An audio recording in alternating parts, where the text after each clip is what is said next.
मुंबईचं सौंदर्य आता आणखी बहरणार आहे। मरीन ड्राईव्ह सारखीच आणखी एक चौपाटी राज्य सरकार उभारणार आहे। नीति आयोगाच्या बैठकीत मुख्यमंत्री एकनाथ शिंदे यांनी हा विकास आराखडा मांडला असं समजतंय।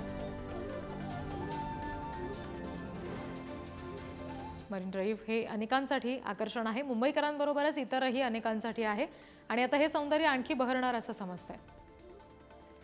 प्रतिनिधी रिद्धेश हातीम यांच्याकडून याबाबतचे अपडेट्स आपण घेणार आहोत। रिद्धेश, कुठे नेमकी ही चौपाटी उभारली जाणार आहे आणि काय नेमकी त्याची वैशिष्ट्ये असतील?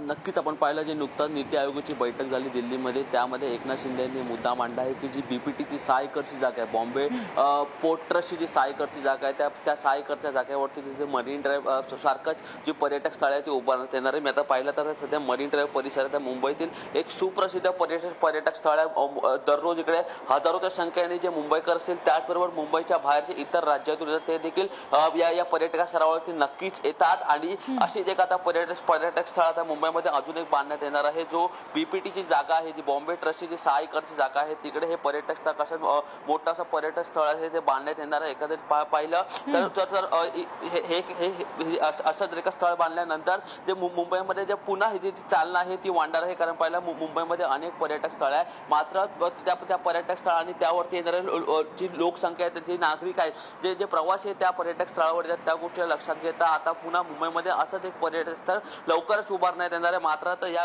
गोष्टीला किती वेळ लागणार आहे हे देखील पाहणं मात्र तितकंच महत्त्वाचं असणार आहे। मात्र येणाऱ्या काही वर्षांमध्ये मुंबईकरांना मरीन ड्राईव्ह प्रमाणेच बीपीटीच्या जागेवरती एक नवीन जे मरीन ड्राईव्ह आहे ते अनुभवता येईल। जी रिद्धेश, धन्यवाद दिलेल्या माहितीसाठी।